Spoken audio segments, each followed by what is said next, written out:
Hello दोस्तों। इस video में मैं आप लोगों को बताने जा रहा हूँ फंक्शन। फंक्शन एक्चुअली होता क्या है। अ, जब हम सी प्रोग्राम में कुछ जैसे कोई भी नाम लिखा, लेट्स से जो हम प्रिंट एफ लिखते हैं, तो वो भी एक तरह का क्या है, फंक्शन है। फंक्शन क्या है कि अ, जब हमें एक से ज़्यादा इंस्ट्रक्शंस बार बार एग्जीक्यूट करने की ज़रूरत पड़ती है। जैसे कि मान लीजिए हम किसी प्रोग्राम में काम कर रहे हैं और उस प्रोग्राम में हमें एक पर्टिकुलर मैसेज है, और वो मैसेज क्या थोड़ा सा फॉर्मेटिंग में है अच्छी खासी, उसे मैसेज को बार बार प्रिंट करना है। तो फॉर एग्जांपल मैं यहाँ पर एक सिंपल सा ले लेता हूँ। मान लीजिए मुझे अपने प्रोग्राम में ऐसी लाइन बार बार में प्रिंट करनी है।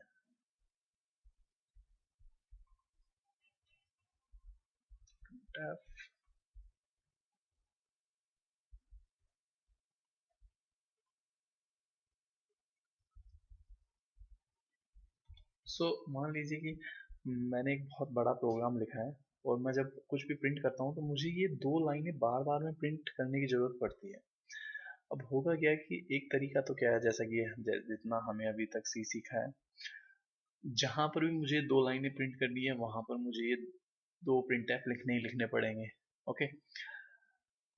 दूसरा तरीका क्या है कि मैं कुछ ऐसा अ, इन दो लाइनों को वो एक नया नाम कोई असाइन कर दूं, और वो नाम मैं जब भी लिखूं मेरे प्रोग्राम में ये दो लाइनें प्रिंट हो जाए। अब ये तो केस था दो लाइनों के लिए। अब एक रियल एग्जांपल लीजिए कि जैसे आपके प्रोग्राम में आप एक बहुत बड़ी मैथमेटिकल कैलकुलेशन कर रहे हैं, कोई फॉर्मूला अप्लाई कर रहे हैं, तो वो फॉर्मूला आपको अपने प्रोग्राम में पता नहीं कितनी ही बार काम में लेना पड़ रहा है। अब मान लीजिए आपको वो फॉर्मूला यदि 10 बार काम में लेना पड़ रहा है, तो उस सेम कोड को आपको कितनी बार लिखना पड़ेगा? 10 बार। ठीक है।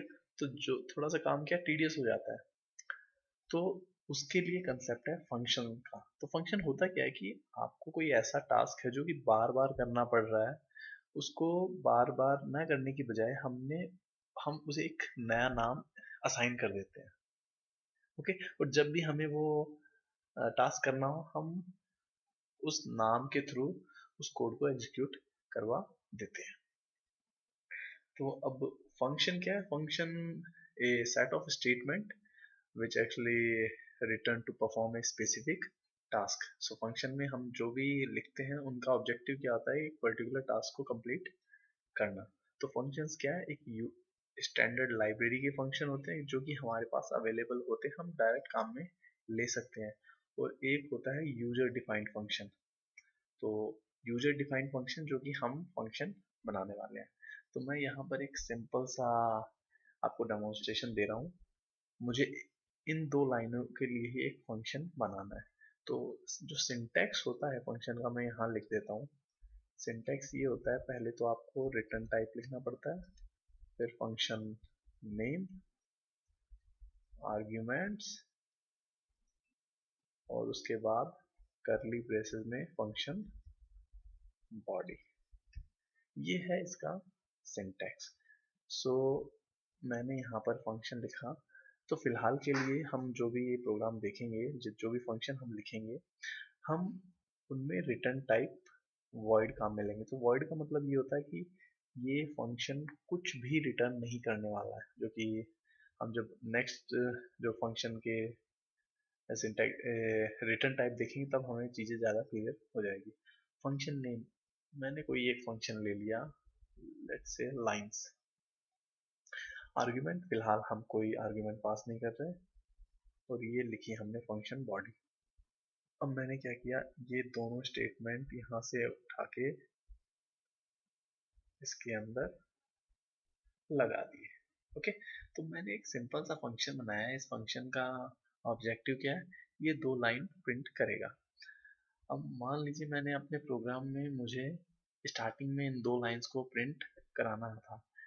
तो ये जो फंक्शन आपको बनाया है, आपको जहाँ पर भी इसका काम करवाना है, आपको वहाँ पर इस फंक्शन को कॉल करना पड़ेगा। और कॉल कैसे करते हैं? सिंपल फंक्शन का नाम लिखिए और ब्रेसेस। फिलहाल हमारे पास कोई आर्गुमेंट नहीं है, तो ये खाली। तो यहाँ पर जैसे ही आप इस कोड को एग्जीक्यूट करते हो, तो जैसे ही इस लाइन पे आता है, आपका जो एग्जीक्यूशन कंट्रोल एग्जीक्यूशन का जो कंट्रोल है वो कहाँ चला जाएगा, यहाँ पर। ये दोनों के दोनों स्टेटमेंट एग्जीक्यूट होंगे, और उसके बाद तो बाद में ये कंट्रोल ऑफ एग्जीक्यूशन कहाँ जाता है, मेन फंक्शन में। तो मान लीजिए मैंने ये फंक्शन को कॉल कर दिया, लेट्स से 4 बार। ठीक है, चलिए अब इसका आउटपुट देखते हैं।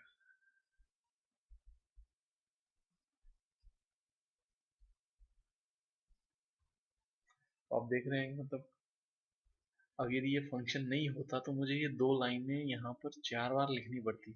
तो क्या अपना काम आसान हो गया, कोड क्या है, रीयूजेबल हो गया। मतलब जहाँ मुझे ये टास्क कराना है, बस सिंपली बस फंक्शन को कॉल कर दे रहा हूँ। तो फंक्शंस के जो बेनिफिट्स हैं, एक तो ये है, कोड रीयूजेबल बन जाता है, हमें बार बार नहीं करना पड़ता। दूसरा क्या है, प्रोग्राम को समझने में बड़ी आसानी हो जाती है यदि आप फंक्शंस काम में लेते हैं। वो कैसे, मान लीजिए आपने एक बहुत बड़ा प्रोग्राम लिखा, 10 लाख उसमें लाइंस हैं। अब यदि आपने सारा प्रोग्राम मेन फंक्शन में लिख दिया, तो पढ़ने वालों को क्या है, मतलब समझने में थोड़ी सी प्रॉब्लम होती है। उसकी बजाय आपने क्या किया, उस पूरे कोड को 100 या 200 फंक्शंस में डिवाइड कर दिया। ठीक है, और आपने मेन प्रोग्राम में उन फंक्शंस को कॉल कर लिया। तो फंक्शन से होगा क्या, वो बंदा वन बाय वन एक फंक्शन लेगा, उसका ऑब्जेक्टिव समझेगा, फिर दूसरा फंक्शन लेगा। तो समझने में भी आसानी होती है, डीबगिंग में भी आसानी होती है। तो जो नेक्स्ट ट्यूटोरियल होंगे, हम उसमें फंक्शन को फर्दर डिस्कस करेंगे। Thank you very much for watching.